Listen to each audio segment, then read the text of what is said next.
Good evening, everyone. Thank you for everyone joining us this evening. And it's my pleasure to be with you this evening for a really interesting talk, which we'll be discussing uh, regarding AI and radiography. We'll give our colleagues a couple more minutes just so that they can all join in. Uh, and I hope you can all hear and see the screen. If you can just give us a little quick uh, mention the chat.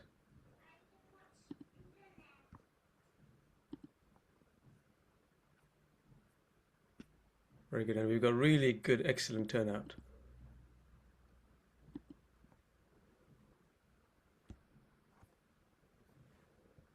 Okay, so it's time. So just a quick, can I just get somebody to just put a little quick mention on the chat that you can see the screen and you can hear me and everything? I think you can. Very good. All right. Someone's raised their hand.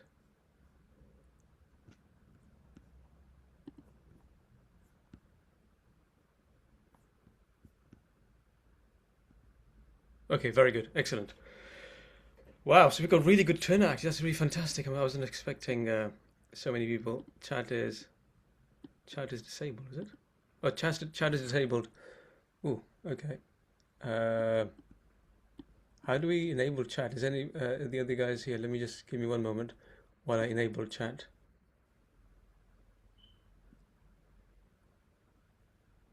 I don't know. Well, you can always put on the Q&A. That's probably the easiest way to do it, I guess. Right, so we've got really good turnout right now, so we're going to make a move. Okay, so thank you so much. My name is Sayyid Ihtisham Junaid. I'm a consultant radiologist. My area of expertise within radiology is cardiac and musculoskeletal. I graduated from Imperial College London.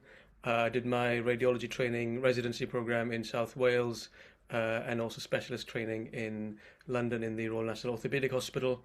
Uh, I've also have an interest in artificial intelligence in radiology. I was involved in setting up a radiology lab in South Wales and led a major AI project. And I'm also involved. I'm also the peer reviewer for radio AI related topics for clinical radiology, the journal. So we'll try to make this interactive. I'd like, if you have any questions, I'm going to try to answer them as we go along. Or so if you can pop any questions in the Q&A, that would be fantastic. Okay. All right. So the back in 2016, Jeffrey Hinton, uh, who's considered the father of AI, said that we should stop training radiologists. They won't be needed in the next 5 years. They'll become obsolete. But now in 2026, radiology as a specialty is thriving, and radiology departments could not be more busier and could not be more important than they are right now. So the aspect of where radiology and how it affects the whole workflow. Uh, I'm not going to be. You've all heard about AI and where it's coming into radiology and different aspects of it.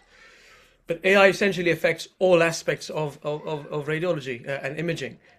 So before the patient actually even enters hospital, to the actual acquisition of the images through to afterwards. And so we'll discuss a little bit. And then actually my real focus of today is how, as radiographers, uh, we can really be abreast with what's going on and also really protect our specialty.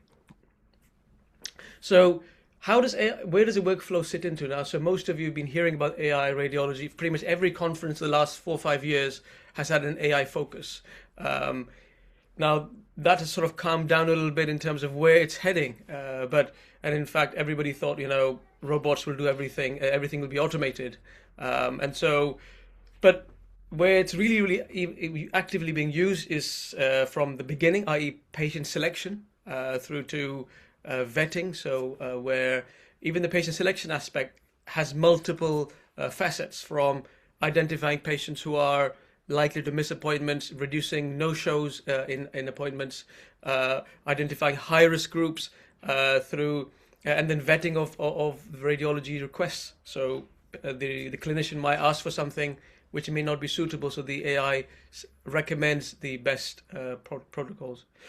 Then through to actual scanning protocols, and so depending on what sort of, if you're doing MR or CT, the AI can also recommend what sort of protocols to do, even down to scan planning. A lot of the current scanners already have, they will line up the scans according to the plane, so axial, sagittal, coronals, according to the anatomy. Especially, for example, if you do musculoskeletal imaging, you've got to line up the images according to the anatomy of the patient rather than just according to the bed. Through to image optimization. So we are already seeing lots of scanners with deep learning to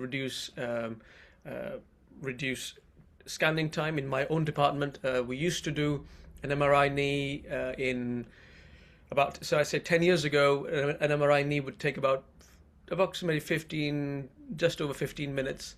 And now it takes us about 6 minutes. So that suddenly means that we're able, and that's using deep learning, which is built into our system. We then have what this also does is it's producing more data, especially that will become more important as time goes along, followed by the reporting aspect of AI. That's something that everybody focuses on, but I think actually the real wins are everything around the reporting. Yes, AI is actually reporting basic things such as chest X-rays, fractures, but its real thing has been with identifying abnormals or triaging things. Okay, right. So I've got some hand raises. Let's have a look. What we got here? Okay. So I've got a really good question. How has MRI knee time reduced? So that's so there's different ways of reducing MRI knee time. But the way MRI knee time has been reduced in AI, using AI, in fact, a lot of the new GE, Siemens, and most they're providing AI software built into, for example, one of our MRI scanners. So the MRI scan itself was a massive investment. So what the company did was they used the old scanner, and they used AI software to upgrade the scanner to act like a new scanner. And the way you sped up the MRI scan is through undersampling and then using AI to reconstruct the imaging, which effectively reduces scan time. Through to, for example, many of you might be aware of AI using alerts. So if there's a lung cancer, if there's a brain bleed, it will highlight either, now different vendors are doing different things. Some of them might put a report on the system, some of that might put a bounding box around the pathology, others may send an email, an alert for that. And in terms of follow-up is actually key, especially patients who are high risk, who you can actually go back and find patients who may need follow-up. So there's lots of different aspects to this, and this is just a very kind of brief overview of where this whole thing kicks in. One of the big things, I went to a conference recently, and one of the big things that's being talked about is opportunistic imaging. Because remember, AI allows us to do a lot of the labor-intensive work much quicker. Remember, when a patient has a CT scan, right? They might have a CT scan for appendicitis or diverticulitis, but now they've had a CT scan of the whole abdomen and pelvis. So yes, we've picked up the appendicitis, but there's all sorts of other data that can help the patient later on in the future. For example, muscle mass is very closely linked with mortality and hospital bed stay. Cardiovascular calcification, particularly coronary artery calcification, has a strong link with morbidity and having a cardiac event in the future. So osteoporosis and bone density. These sort of things are actually very, very closely linked with mortality and morbidity for the patient. Now that may not be important at that time. So the patients come in with appendicitis. So so what, they've got they're osteoporotic. But now we found that data. So previously, in order to get that data, you'd have to manually segment all this. So you can see on this image, this is from a paper, how they've segmented the different muscles, and muscle mass is very closely linked with how somebody will do in ITU stay after a major operation, how well they'll survive an illness. And so this was very much in the past linked to, was only done in research setting, because you have to manually draw around the muscle, go through each slice, very labor intensive. But with AI, it's now, you can get software which will do this automatically. So now we can focus on what does this data mean. So there's so much trapped data within these images that we can harvest for the benefit of the patient without having to do anything new. So the companies which will retrospectively analyze old scans for patients who've got osteoporosis. And remember, osteoporosis is actually very morbid. The risk of having a fracture, neck or femur fracture, because of osteoporosis, can lead to severe consequences. So 50% mortality within the first year, 10% mortality within the first month. So if we can identify those patients through opportunistic imaging, the patient didn't come for that, but we now have that data. So AI will then lead to more quantitative reporting. It's not happening yet, but that sort of data is going to be coming up. Just going to be touching on radiomics. What we need to, again, radiomics is analyzing the textural data, the actual the texture. For example, we might see a lesion or a mass.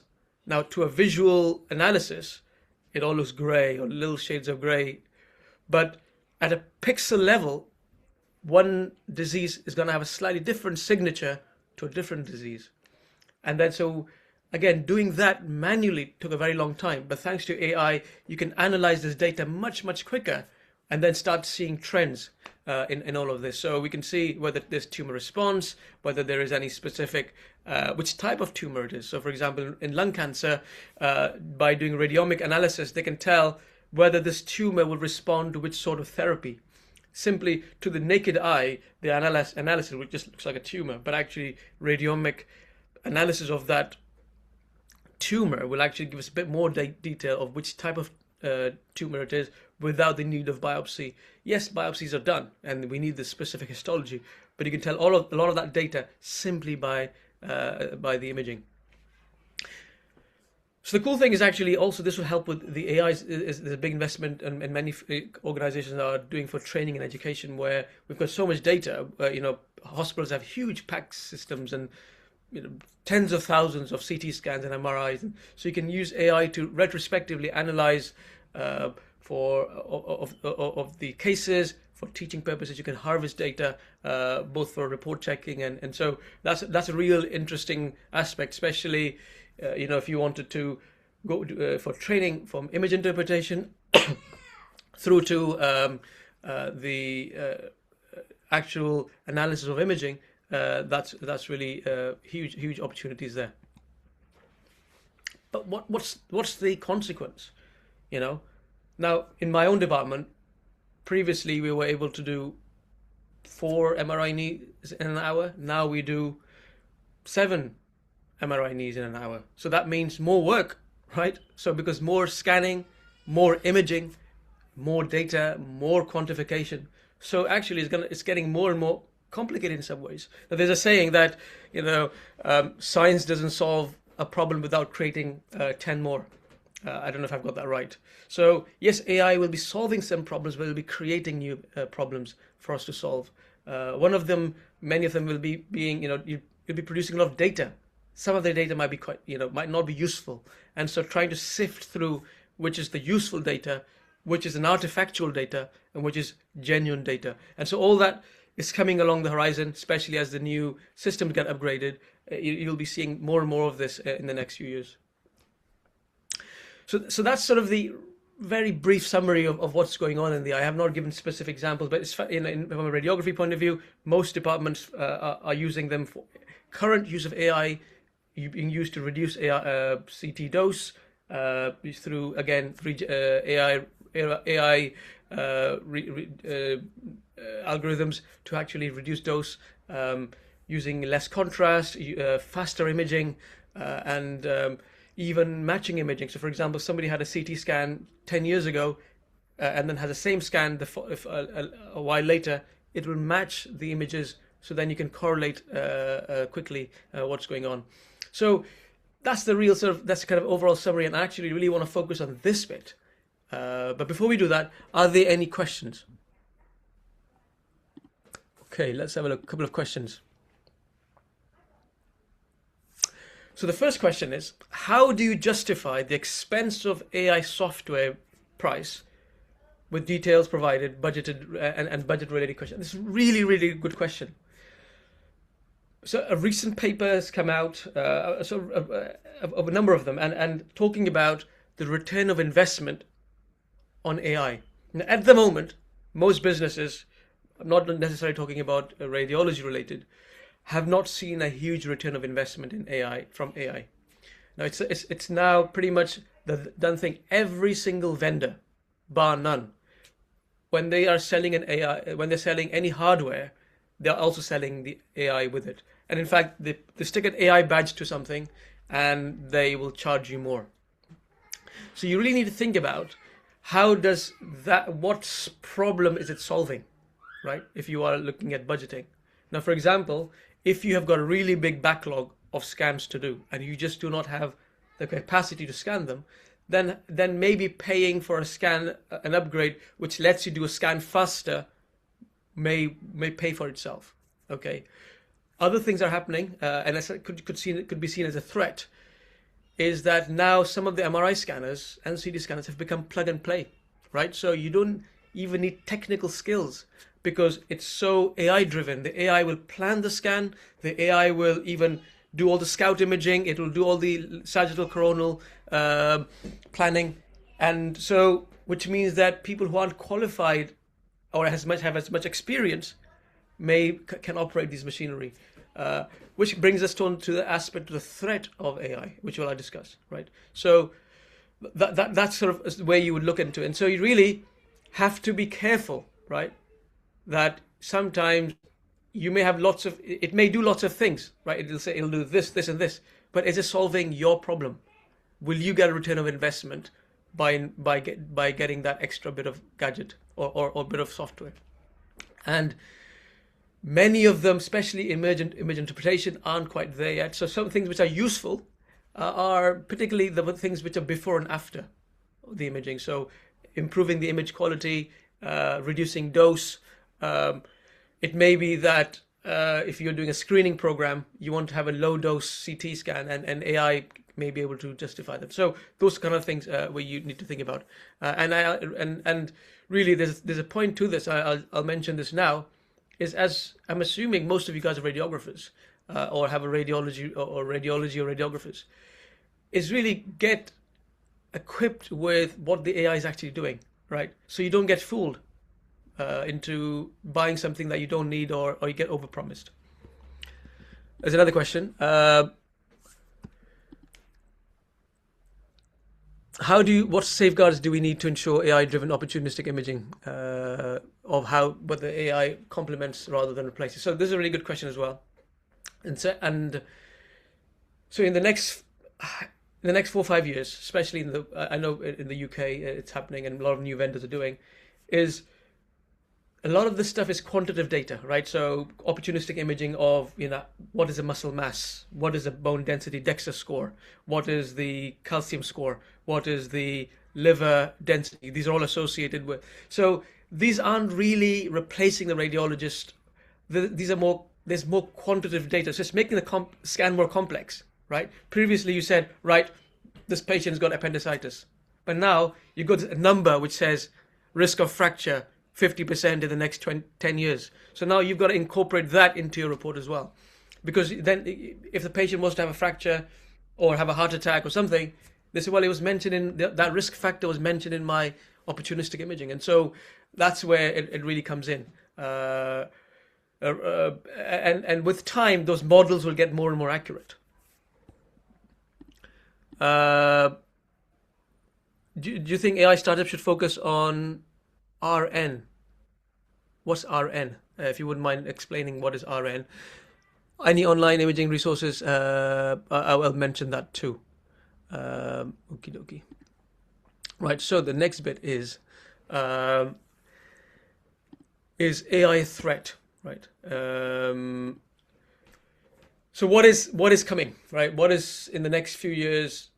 Now, this is a fact of what's happening, but it's whether how we and a lot of this is already happening, right? So there will be greater level of automation, right? You cannot escape it, right? It's like having you can hold on to your old Windows 98 computer, right? But there'll be one point where it just becomes useless. It will not work, and so eventually you will have more automation throughout the whole workflow.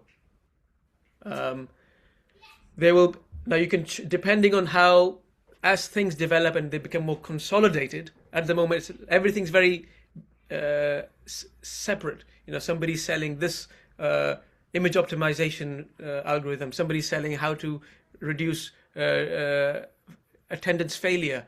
Somebody's selling how to identify a risk patient. But hopefully, with time, this will become more of a joined up system. But essentially, automation is coming, and there's no escaping it. And it's already happening, but it'll be to a greater degree. There will be greater level of image interpretation, especially for the straightforward, easy ones. One of the biggest things that's happening is AI has unlocked a major thing, which is robotics. The robotics in the recent, one of the biggest things, NVIDIA, Intel, Tesla, OpenAI, these guys, one of the biggest things they're investing is robotics, because effectively once you have an AI model, you can stick it into hardware and it gets to do stuff. And so robotics is considered to be the next big thing. The AI is actually the building block to robotics, because prior to this, robotics were prior to as more advanced AI, robotics were more just for assembling cars or assembling plants in a big factory. But now robotics are going to be used for much more general work. I've seen robots using cleaning the airport in places. The robot just is made certain jobs redundant. So similar things going to be is coming into in China. In certain places, robots are they are being used to serve patients. They use taking in trays for the patients, delivering food to patients, using robots for daycare for elderly patients to help them walk. So robotics is coming, and it's going to be, and the medical sector is a perfect use for robotics, because that's where you have patients. Robots don't sleep, they don't get tired. I mean, they break and they have issues, but that's the kind of what they're selling. And so robotics is something that is coming, and whether you like it or not, in the medical field, it's going to happen in radiology as well. And so more and more automation is coming. The other big thing that's happening already is point of care imaging, because of AI and more advanced image development of hardware. Pretty much everything's now. There's a big boom of ultrasound, point of care ultrasound. When I was training as resident, point of care ultrasound wasn't as big, but now everybody seems to have an ultrasound probe in their hand, right? Because the price point has come right down, and they have AI equipped. So you scan, it tells you what you're looking at. It'll track different elements of what's being looked at. You've got point of care MRI. You've got an MRI machine which is the size of size of a microwave, just a little bit bigger. Small CT scanners, small X-rays. I was seeing an X-ray machine which takes really good X-rays. It's the size of a laptop, right? So point of care imaging, thanks to AI, it's becoming more democratized. So more and more people will be accessing imaging, and so that will create more work. Now, I don't know if the standard of work will drop. Certain places it will, but that's coming. So, which means there'll be more issues. Right? That means they need people to sort those issues out, right? And so this is where there's some benefit in that all this work suddenly will create more problems, more moving parts. And so that's where those who are in the game are likely to be ahead. So if you're planning, if you are near retirement, you probably don't need to worry too much. But if you've got a career ahead of you, you really need to pay attention. So how can I future-proof my job, right? I've got, according to my retirement age here in the UK, I've got another 20 years left, right? How can anyone future-proof their role? So firstly, it's an easy one, is stay hands-on and stay patient-facing as much as possible, right? Now, as good as AI is, and I'll give you an example. So general practice, the primary care in the UK, many of them, especially the organization, are using AI chatbots for triaging and even dealing with patient queries. But patients don't like speaking to a bot because they can speak to ChatGPT on their phone. They want to speak to a real person. So there's a little bit of backlash from actually patients don't want to see why, if I'm going to just speak to a bot, why I might as well speak to my ChatGPT or Gemini or whatever. So patients actually want to see a real human being, even if it's very simple. Yeah, I just need a painkiller, but they just want to speak to a real human being. And so, where possible, try to stay patient facing. Now, sometimes you might see, I want to go for that management role. I want to do this, where I don't want to see any patients. Maybe if you are about to retire soon, that might be a good idea. But for now, try to keep hands-on skills. If you can scan with your hands, i.e. do sonography to some degree, or if you're operating machinery, if you are doing especially theater work, acute stuff, things that require for you to see the patient, that is more likely to have a future-proofing role. Maintain emergency skills, and a lot of people don't like doing emergency work, right? Because it's odd hours, it's ad hoc, it's unpredictable. But emergency work, inpatient work, is more complex. Not because necessarily an appendicitis is more complex than a chronic tumor, but inpatient work, patient is it doesn't lie flat on the bed. They might be moving. There's more involvement, patient face-to-face involvement in those sort of things. And so those roles, and because it's an emergency, sometimes people are a bit worried about sending it to AI completely, because if something goes wrong, you have no check and balances. So if you are thinking about dropping your emergency work, don't do that, right? Try to maintain your emergency skills, especially if you are in the beginning or still got quite a bit of career left in you.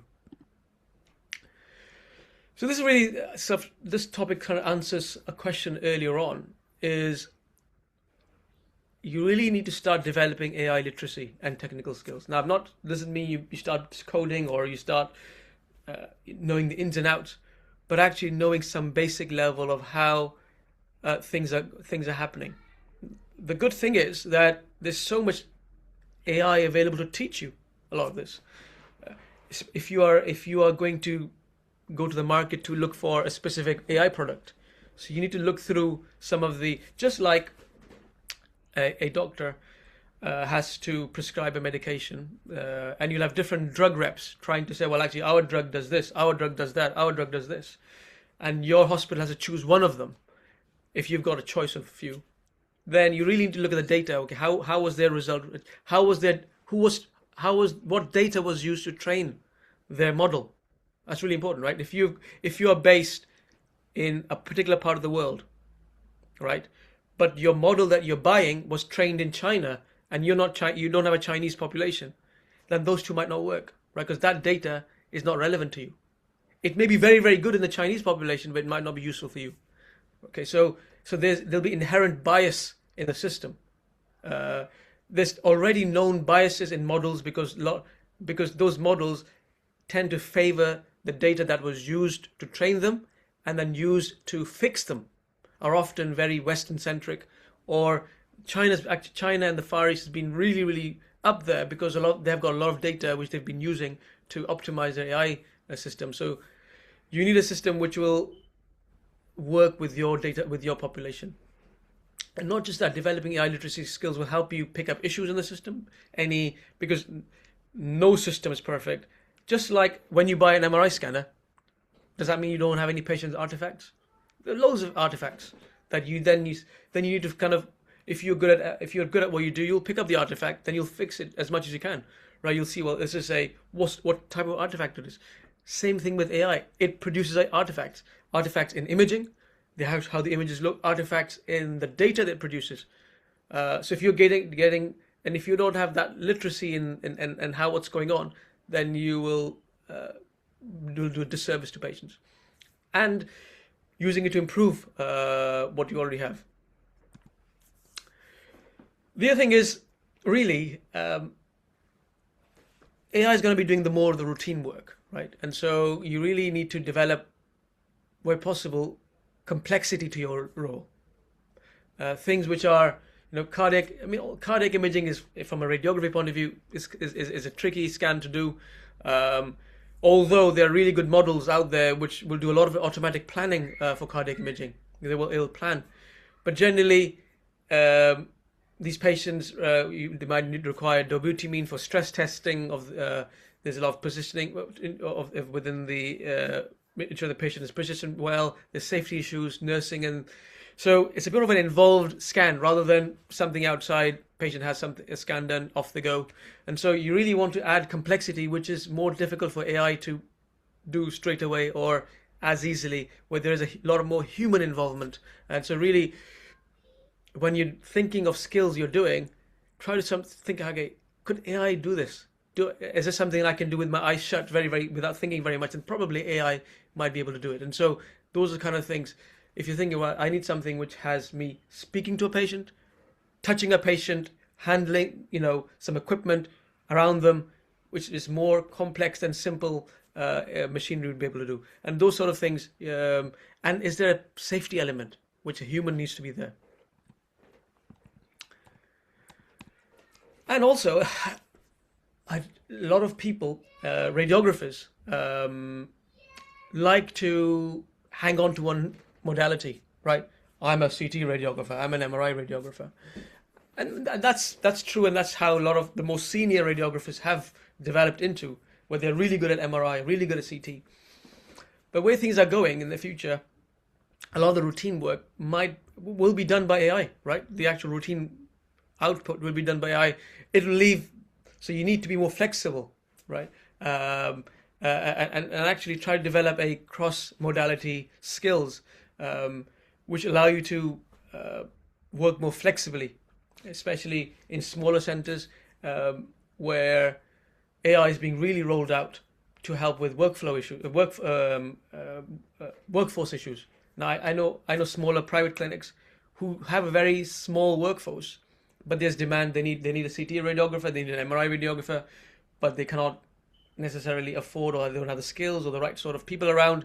So they will buy these sort of algorithms to help them run, and they'll have a general radiographer running all those things. And so really try to develop a cross-modality expertise where possible. You may be, it could be like you're really good at one thing, but you are pretty reasonable at the other one as well.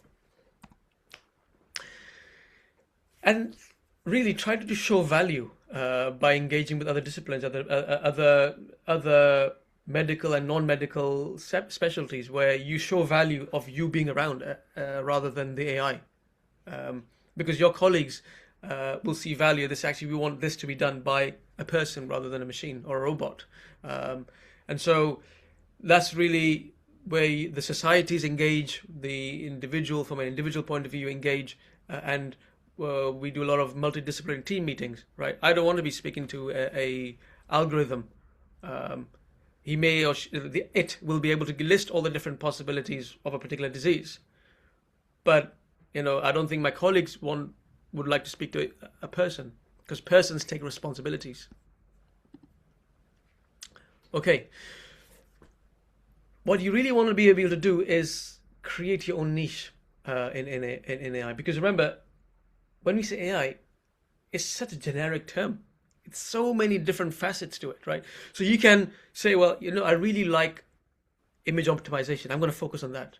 right? And well, I really want to read up into this, so I become the image optimization AI guy in my department or within the region, right? I'm really focused on that, or other aspects. So because there's so many different, you can't become an expert in all of it. You should. So I think depending on what sort of opportunities you get, um, and what sort of interests you have, because you can use AI in any of that workflow, right? From patient selection to RADIS and RIS optimization to pack system optimization, uh, all the way through to discharge, follow-ups, etc.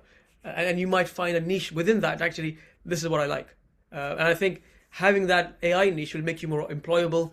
It'll give you open more doors for you on that front, and really get involved in research and industry. That's kind of, I cannot understate that. Um, Industry likes people who are involved who are active in work. If you find uh, if you find things interesting, then look into them. Now, there's lots of ways where you can get involved in research. For example, Kaggle, Kaggle, Kaggle is an open source competition where they post images and ask people to develop AI algorithms to solve a particular question um, through, and that's more of an image interpretation type competition, but they have other things as well within that. Okay, I've got some questions actually. Well, I'm going to take some questions I've got here.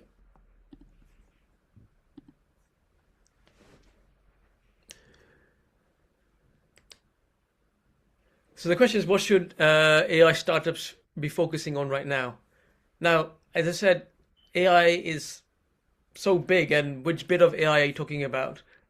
Because you can focus along the entire workflow of it. I think the image interpretation actually is the difficult one because there's a lot more hoops to jump through versus the things on the other side of the image, right? Image optimization, patient flow, work efficiency, right? So, for example, there's a company I know of, and their role, they're using AI to better distribute workload in radiologists amongst radiologists to reduce uh, wastage of time, improve output, and that way they may get their money back through better efficiencies. So any AI resources, I think if you go to Kaggle, Kaggle, Kaggle, um, it's worth if you're a radiologist looking into data science and I think a good place to look is if you can play around with data and manipulate data, um, because there's a shortage of, I mean, we need more and more people involved in AI being able to code. Not necessarily now you've got a lot of coding available, but actually being able to see what's real and what's noise. Um, right.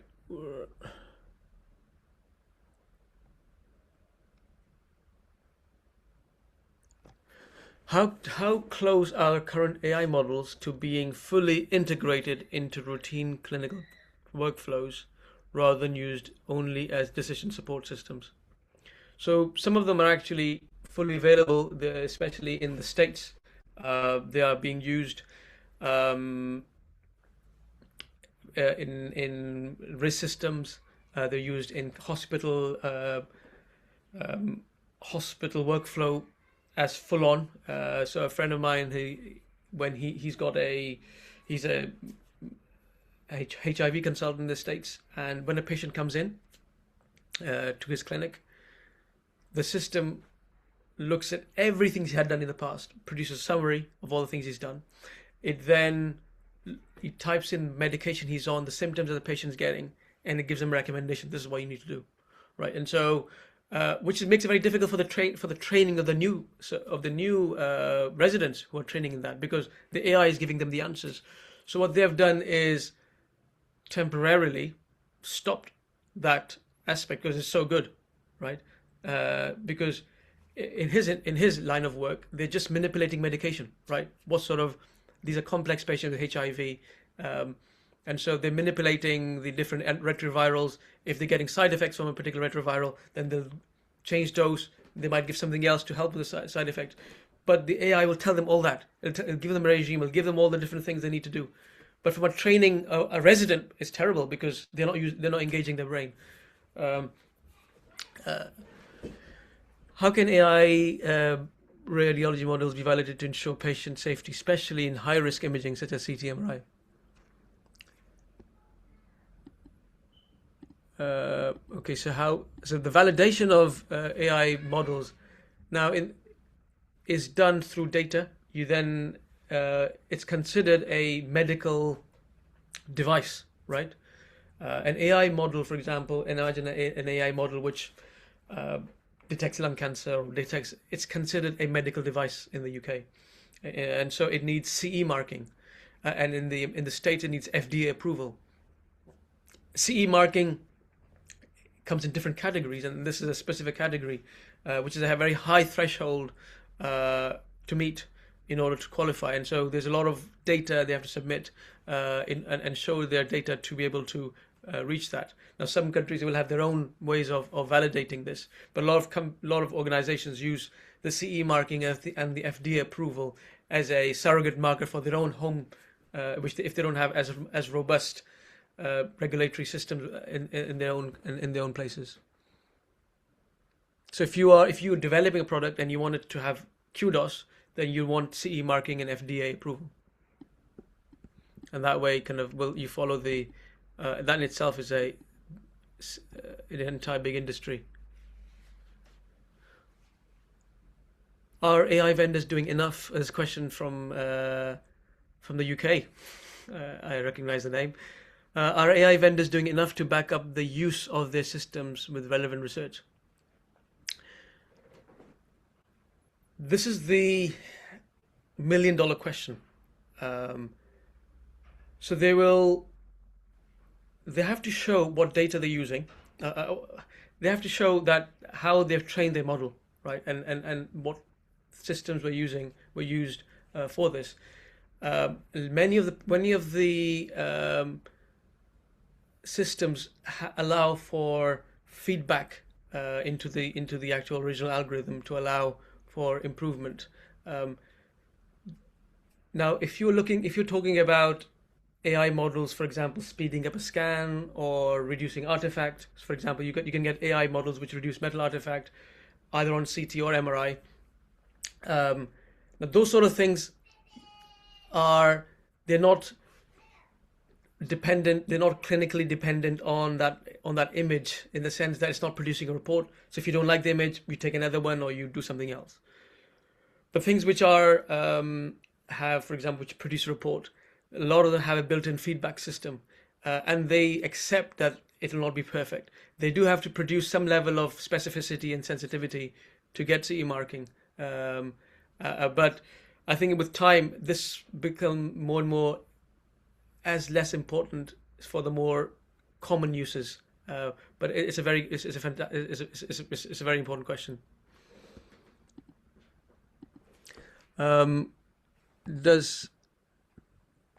Could you please explain some point in Arabic so I could understand? Somebody asked me a question if I can explain Arabic. I do not speak Arabic, so I'm sorry about that.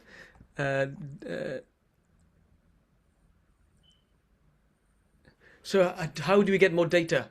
Now, the ideal thing would be is every place, and this is an ideal scenario, right? Your algorithm, if it's specifically looking at producing data for your patients, then it should be trained with your data. It may not be as necessary. For example, you have an algorithm which speeds up a scan, right? That's not really dependent on the patient. That's more that's kind of trained slightly differently. But if you're looking at bone age, for example, or looking at bone mass or muscle mass or bone density, these are actually different in different ethnicities.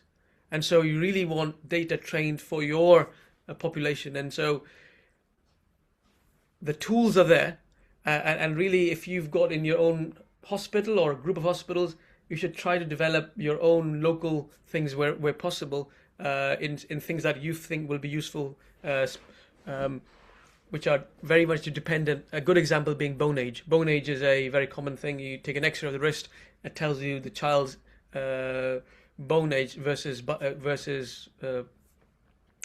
actual age, and so typically before the use of AI in automation, it was done using a book that was based on children in the US.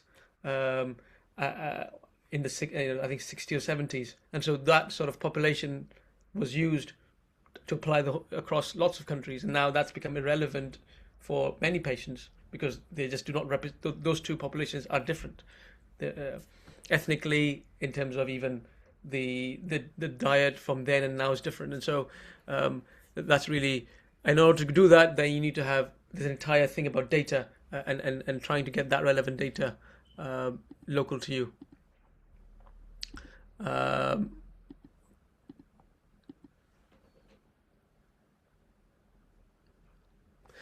Many developing countries don't understand the value of the radiologist. How am I going to show the importance? Now, the radiologist, as I've mentioned earlier on, is your really need to, and same with radiographers. This is irrelevant whether you're radiologists. If you are a patient, if you're someone facing in the department, you need to show value. For example, even when we're doing reporting, I've got a lot of reporting radiographers who I've helped train. I said to them, you've got to add value to your reports, make them actionable, clinical, which shows that you are aware of the local nuances, which the AI system will not be aware. So you will know the local pathways, you will know the nuances that your system knows that the AI will not know. So you're reporting, for example, if you're a radiologist, then you give that local recommendation that the AI will not do. AI will give you generic recommendation, unless it's fixed and trained for your local thing, and that's where you really add value. Let me just. This is a really interesting topic, and there's so many nice questions I want to answer. Let's just move on with the talk a little bit. Okay. Well, actually, it's pretty much done. So, where next, really? And this is sort of the last slide I wanted to mention: is AI a threat, or AI is a threat, and it's an opportunity. So, it's a threat if you don't change what you're doing, right? If you especially if you've got a career ahead of you, if you've got at least 10 years left in your tank, then really, if you sort of carry on what you're doing now, you may not have a job or not a job that you want to be doing in the next 5 years, especially in the UK. And so you really need to kind of be actively engaged with what's going on, rather than being forced a particular AI model to your department because somebody higher up in the hospital says this is what you need. If you know what's going on, you can fight to get the correct thing, and that serves your purpose best. What's definitely going to happen is workflows will change. Now, there will be iterations. Now, depending on where you are, some smaller hospitals, smaller private institutions are more likely to adopt things quicker. Newer hospitals which are setting up versus big hospitals. I work in the NHS in Wales, and so often any big acquisition of software happens nationwide, rather than just local. And so buying a software for the whole country doesn't happen overnight. And so those things move a little bit slower. And that's the case with any big institution as well. And certainly what's coming up is opportunistic imaging. Now you'll have more and more hardware which will have pre-built. So the CT scanners and the MRI scanners, especially CT in particular, because that's sort of high volume data, will not only give you this.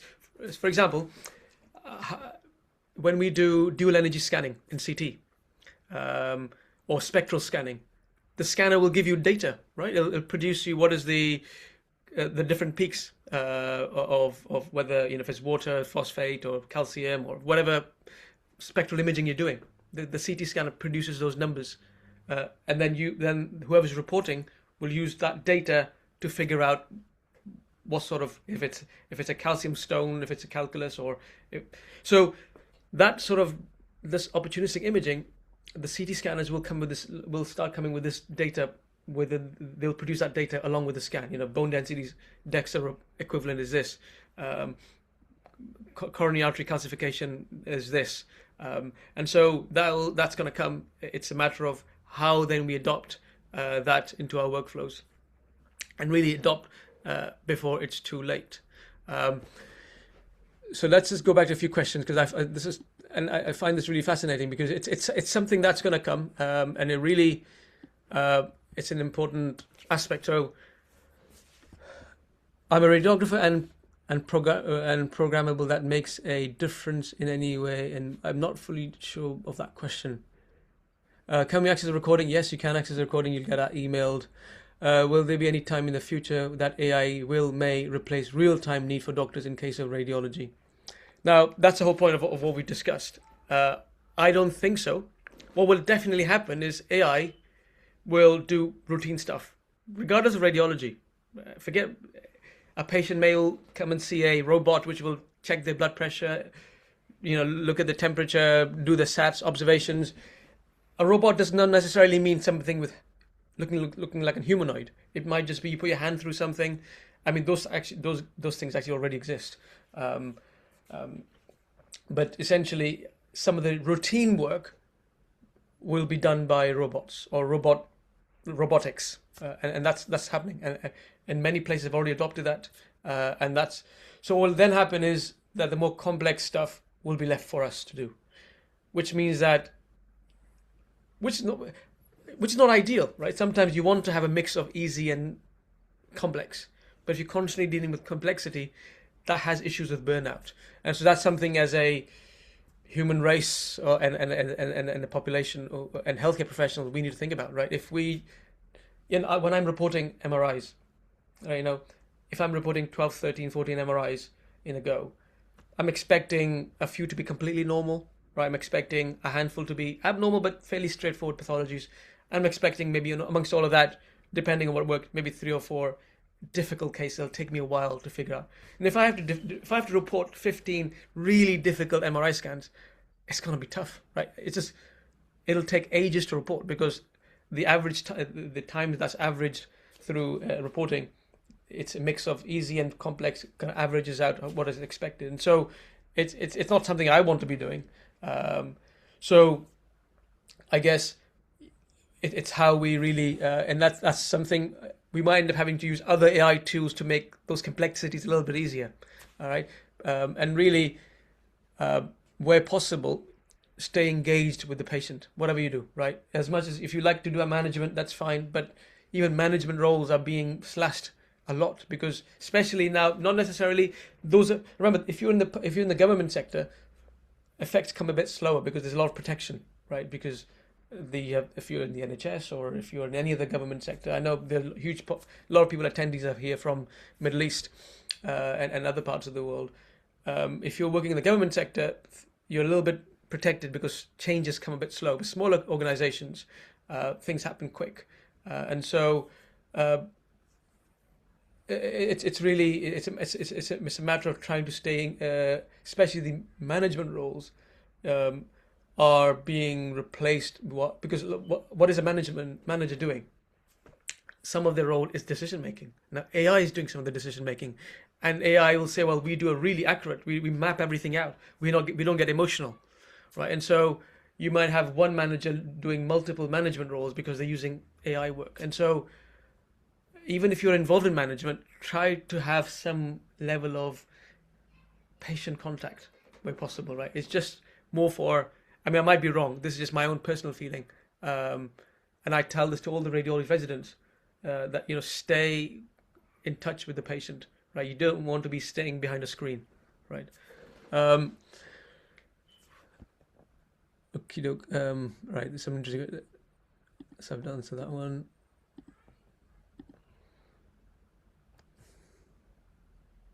How can AI overcome the physical limitations of imaging hardware to produce high-resolution images with shorter scan times and lower radiation doses? Now, this is already happening. We have got a scanner which is 3 years old, CT scanner, and our MRI scanner in my own department is, again, 2.5, 3 years old, and it's using. In fact, I'll use the MRI scanner example because the hardware is not new. It's still the actual magnet is 15 years old, right? But the upgrade is in the software. And the upgrade, I mean, there's some minor hardware upgrade, but the actual magnet is still 1.5. but the upgrade is in the software, and essentially it's using it's doing AI reconstruction. It's an entire topic itself, if you can look up AI reconstruction for MRI and CT, and how it does it using case space in MRI, where it uses the different case space values to predict and therefore produce an image which is quite close to the expected image, and therefore speeding up the image acquisition time. Now you can get a very AI looking image, which sometimes can look a little bit plasticky or can look a little bit odd, where in our system we can almost have as much or as little AI on reconstruction on the image, i.e. it does less acquisition or more acquisition. The more acquisition it does, the longer the scan, the shorter acquisition has more AI reconstruction, so the image can. And this is the newer models are even more fantastic. And same thing with CT. So if you do you can acquire lower amount of data, which means you use less dose, or use a very low dose CT to make it look like a higher dose CT. Okay, but this is questions in Arabic, and I'm afraid I can't translate that.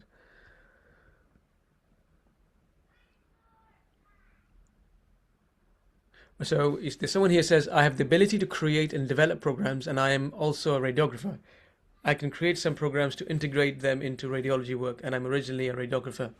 What might this use be? Oh, this is a fantastic. If you can program, and you have insider knowledge of the radiology department, and you're a radiographer, you are a really useful asset to the industry, because and the best way to solve issues is what the problems that you're having, right? What issues are you having? Is your department having a particular issue? It maybe doesn't necessarily have to be about image itself. Anything before? Are you having lots of patients which aren't attending appointments? Are you having difficulty getting hold of patients? Are you having difficulty in vetting the forms? Inappropriate scans? So all those sort of things are inefficiency in the system. You can use that knowledge of yours to help with that. And so, depending on which problem you try to solve, there's so much information out there now. Especially if you're able to program, if you're able to have you know what's going on, and that's a really fantastic skill. And somebody's already mentioned here they recently upgraded their 12-year-old MRI scanner to become AI enabled and for faster acquisition and reconstruction. I think that's all the questions. So thank you so much, and I hope you found that useful. And part of the reason I'm involved in radiology seminars. I'm one of the sort of co-founders of radiology seminars, and really what we want to be able to do is upskill radiographers. That's one of our core works. One of our main things that we do actually work with is radiology departments, helping them upskill their radiographers, and essentially that's where you're competing with AI, right? If you can add value, you have a greater understanding and cross modality understanding. That really sort of sets you apart and makes your career more future-proof in a time of uncertainty. If there aren't any more questions, the recording will be available. And the other thing is, we are actually doing a series of this. We'll be having another a webinar. There's a webinar happening at the end of some more questions actually at the end of this month on having clarity in reporting, and then there's another webinar or series of them hopefully on reducing errors in reporting. I've written an article on reducing errors in radiology reporting. If you do any reporting, I think this, regardless if you're a radiologist or radiographer, you'll find this very interesting actually. It's the 5 atomic habits of reducing errors. I think it's regardless of which type of reporting you do, it will be relevant for you. There's one final question, and then I'll answer that, and we will then call it a day or an evening. To what extent can AI be trusted to accurately interpret panoramic and CBCT cone beam CT imaging? And is this the level of precision enough for it to take over the role of drafting dental radiology reports? I don't do CBCT reporting, but you really need to um, see the model that you're purchasing, right? Now, at the moment, no one is selling a final report interpretation model apart from because it's higher risk, right? No company wants to take that risk at the moment. What they're doing is either drafting a report and then leaving you to finalize it, edit it, or they're using it to triage. But it's not the final report. So it might be there's a fracture here, but it'll say at the bottom, this is not a radiology report. This is just a guess. There normally is a big disclaimer in all of these images, right? Even if it puts a very big box. So you really need to, if you report dental scans, right? You are the best judge for that. That if it's drafting a report for you, and in fact, I'll give you some. So the way, for example, a good way if you're thinking of acquiring an AI software to interpret, often most departments, well, the way to do it, you need to have a clinical governance within your own department, because it's not you don't trust the vendor. You've got to have your own built-in systems, and so one of the ways you can do that, and often vendors will do that. You say, why don't you test our algorithm out? If you like it, you keep it. And that's usually how most vendors have been doing, because they know people are scared. Is this good enough or not? And so, for example, when I know someone was taking on a chest X-ray model, the company actually offered an audit of something like 250 chest X-rays of their department versus the actual algorithm, just to build trust. So you can do the same thing for your own model. You say actually, or whichever one if you're getting, is you do an audit, right? You see the report that it's producing, you produce your own report and check. And you actually do this in an objective way. You have a scoring system. It's how close was it?